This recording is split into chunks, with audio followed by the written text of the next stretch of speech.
편은 굉장히 길기도 하고 또 그 내용에 있어서도 구성에 있어서도 많은 신학자들이 깊은 연구를 할 수 있는 그런 시입니다.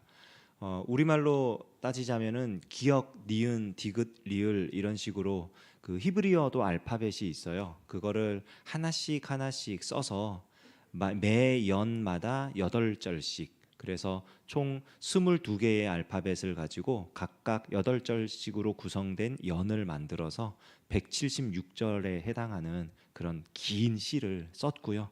더 재미있는 것은 그 알파벳으로 시작하는 그 연과 더불어서 모든 행, 그러니까 176절에 해당하는 그 176행에 모두 다 한 번씩 하나님의 말씀에 해당되는 단어들이 나와요. 주의 규례, 주의 율례, 주의 법도, 주의 길, 주의 말씀. 표현이 조금씩 바뀌지만 한 번도 빠지지 않고 하나님의 말씀이 그 안에 들어가 있습니다. 그래서 굉장히 많은 어떤 의미를 가지고 있고 연구할 수 있는 시인데요.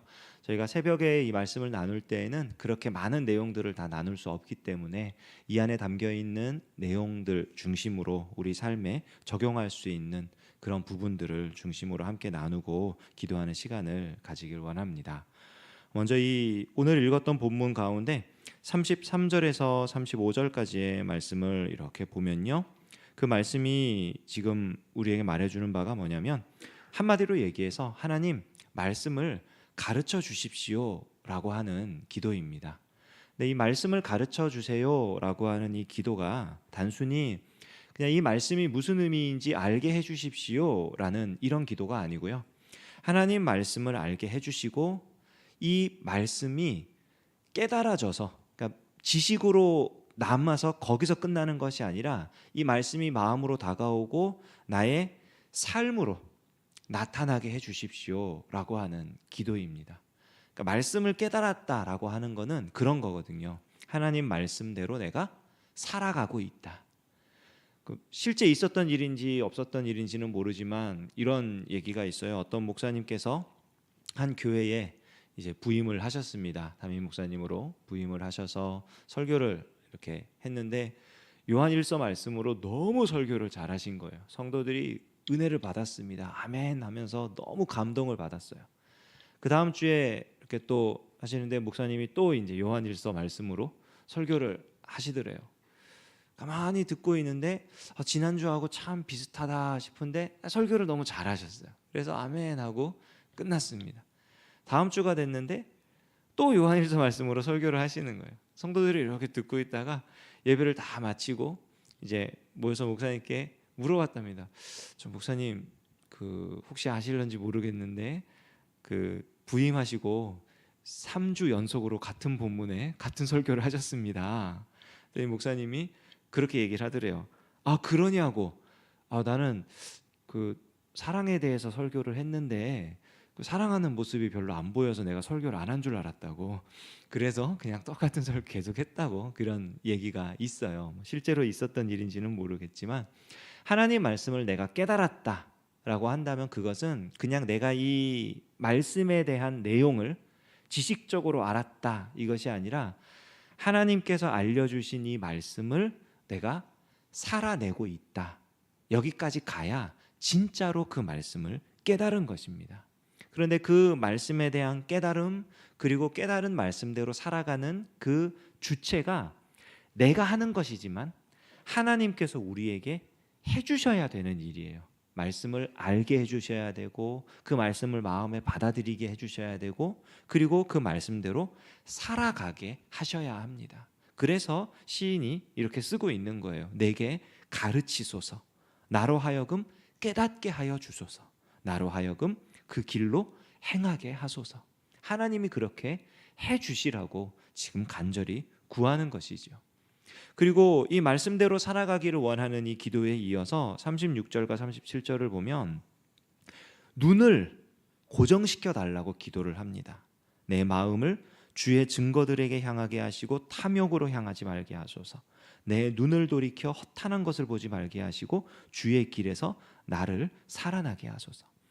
우리가 말씀대로 살아간다라고 했을 때 말씀대로 살아가면 우리 앞에 펼쳐지는 일들이 전부 다 좋은 일, 행복한 일, 그런 어떤 뭐라 그럴까요? 우리가 말하는 만사형통, 승승장구 이런 일들만 일어나지는 않아요. 이에 대해서는 내일 우리가 조금 더 자세하게 나눌 기회가 있기 때문에 오늘은 이렇게 짧게 넘어가지만, 우리가 말씀대로 살아가면서 다가오는 여러 가지 일들에 대해서 말씀을 깨닫고 그 말씀대로 살아간과 동시에 우리가 기도할 내용이 뭐냐면, 하나님 이 눈을 고정시켜 주십시오.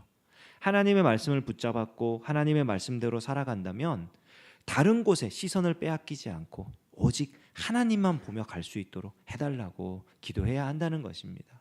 우리가 잘 아는 이야기가 있죠. 베드로가 예수님이 물 위로 걸어서 제자들에게 오실 때에 정말 주님이시라면 저로 하여금 물 위를 걷게 해주십시오.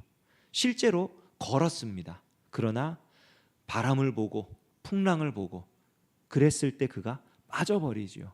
분명히 기적을 행한 사람이었지만 주변에 시선을 빼앗겼을 때, 예수님으로부터 눈이 멀어졌을 때에 바닷속으로 빠지고 맙니다.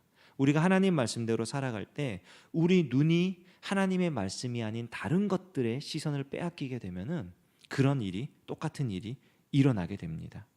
그리고 이어지는 38절에서 40절까지도 이제 하나님의 말씀대로, 하나님의 말씀이 참 생명 되심을, 내가 하나님 말씀대로 살아가는 것이 참된 생명을 누리는 것임을 고백하는 내용으로 나오고 있지요.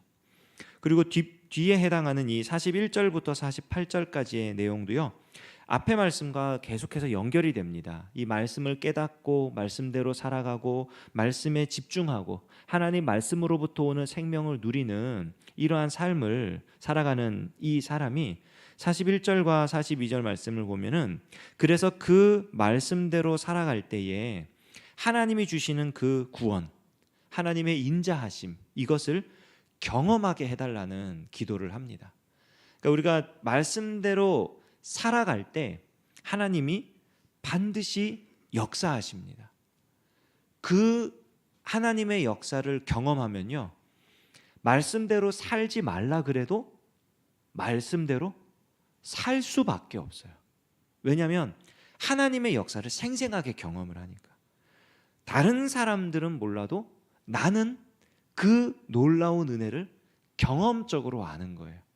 물론 이것이 내 체험이 하나님 말씀보다 우선이 되어서 내가 경험한 것이 전부다 이렇게 되면 안 되겠지만, 하나님 말씀대로 살아감으로써 하나님이 주시는 은혜를 생생하게 경험하는 것은 우리에게 반드시 필요합니다. 제가 아는 어떤 목사님께서는 1년을 시작할 때 1년 헌금을 계획하세요.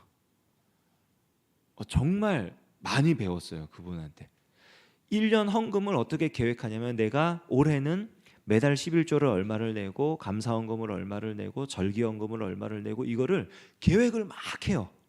근데 그 1년 수입이 물론 이제 연말에 그 예결산위원회나 이런 거를 통해서 자기 사례비가 결정이 되고 이렇게 되니까 할 수 있겠죠. 그런데 그거를 내가 1년 동안 하나님께 이러한 것들을 드리겠다라고 작정하고 결단하고 미리 그것을 이렇게 떼놓고 사는 게 쉽지 않거든요. 그런데 그분은 그렇게 결단을 하세요. 계획을 하세요. 그리고 예를 들어서 만약에 내가 한 달에 11조를 10만 원을 하겠다, 30만 원을 하겠다, 이런 식으로 계획을 세웠으면 그 달의 수입이 얼마가 되었든 계획한 대로 헌금을 드리는 거예요. 정말 신기했어요. 와, 저렇게 하면은 생활이 유지가 되나 싶을 정도로 그렇게 하는데 사는 거예요. 그게 다 되는 거예요. 그분이 이렇게 그런 얘기를 하시더라고요. 하나님께 드리기로 작정한, 그분이 이제 선교사 생활도 하셨던 분인데 그 선교사로 사실 때에 너무 힘드셨대요. 너무 힘들어가지고 뭐죠? 자기를 파송한 교회에서는 어느 정도 시간이 지나니까 이제 교회 형편이 너무 힘들어져서 우리는 더 이상 못하겠습니다. 그리고 파송 그거를 끝냈고, 후원하는 교회들도 후원이 하나씩 끊기고, 이런 삶을 사니까 너무 괴로운 거예요.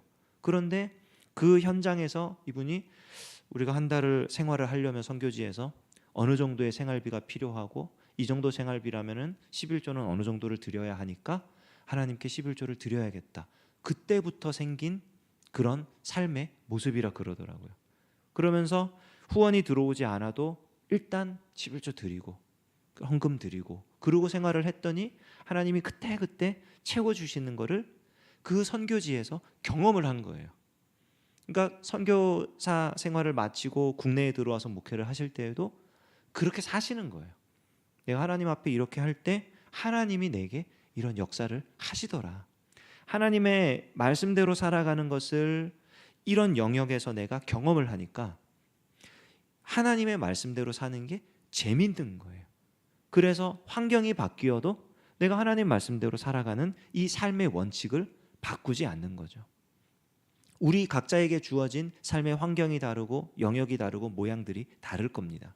그러나 우리가 그 환경 속에서 그런 영역 속에서 말씀대로 살아갈 때에 하나님께서 역사하시는, 이건 정말 하나님이 하신 일이다, 이건 정말 하나님의 놀라운 은혜다, 하나님 말씀이 하나님이 정말 살아계시구나 라는 것을 경험을 하게 된다면 우리는 누가 뭐라 그래도 말씀대로 살아가게 될 것입니다. 뒤이어 나오는 43절에서 48절까지 말씀은요, 그 얘기예요. 내가 주의 인자하심과 주의 구원을 경험을 했더니 어디를 가도 누구를 만나도 어느 자리에 있어도 하나님 말씀을 선포하며 살겠습니다. 그 말씀을 증거하며 살겠습니다. 그 고백이 지금 담겨 있는 것입니다. 심지어는 왕들 앞에서 주의 교훈들을 말할 때도 수치를 당하지 않고 또 주의 율례들을 작은 소리로 읊조리고, 이 작은 소리로 읊조린다는 것은 이제 끊임없이 되뇌이며 묵상한다는 뜻이에요. 하나님 말씀을 가지고 계속해서 그 말씀이 내 모든 그 순간순간마다 하나님 말씀을 기억해내고 그 말씀대로 살아가기 위해서 그 말씀에 집중을 하는 그런 얘기거든요. 그러니까 내가 어느 자리에 있든지 누구를 만나든지 무엇을 하든지 하나님의 말씀이 떠나지 않도록, 내가 하나님의 말씀으로부터 떠난 삶을 살지 않도록 내 삶을 완전히 거기에 집중을 시키겠다, 하나님 말씀을 붙들고 살겠다, 지금 이 고백을 하고 있는 것입니다. 오늘 우리가 이 새벽에 나와서 하나님의 말씀을 함께 나누었습니다. 우리가 오늘 기도하며 하나님 우리에게 응답해 주시고 말씀 주실 때에 그 말씀대로 살아가는 우리가 되기를 원합니다. 우리가 말씀대로 살아갈 때 역사하시는 하나님을 오늘 경험하기를 원합니다. 그 하나님을 경험함으로 말미암아 우리가 앞으로도 계속해서 우리 주님의 말씀을 굳게 붙잡고 승리하는 저와 여러분 되시기를 우리 주님의 이름으로 축원합니다. 기도하겠습니다. 하나님 아버지 감사합니다. 하나님이 우리를 사랑하셔서 매일매일 말씀 주시고 기도하게 하시고 우리 하나님 말씀에 붙들려 살 수 있도록 은혜 주시니 참으로 감사드립니다. 하나님이 주시는 그 은혜를 떠나지 않게 하시고 하나님의 말씀을 굳게 붙잡고 살아갈 때에 말씀대로 역사하시는 하나님, 살아계신 하나님을 경험하는 우리가 되게 하여 주시옵소서. 새벽부터 나와 찬양으로 영광 돌린 우리 권사님들을 기억하여 주시고 하나님 우리 권사님들의 기도에 응답하여 주셔서 우리 권사님들이 하는 일들 그리고 그 가정들 하나님 기억하여 주시고 하나님의 은혜가 충만케 하여 주시옵소서. 주님께 감사드리며 예수님의 이름으로 기도합니다. 아멘. 우리 주님 예수 그리스도의 은혜와 하나님 아버지의 사랑하심과 성령의 교통 역사하심이 하나님의 말씀을 굳게 붙잡고 말씀대로 살아가며 살아계신 하나님의 은혜를 경험하기를 소원하는 여기 모인 사랑하는 주의 백성들 가운데에 이제로부터 영원까지 함께 하시기를 간절히 축원하옵나이다. 아멘.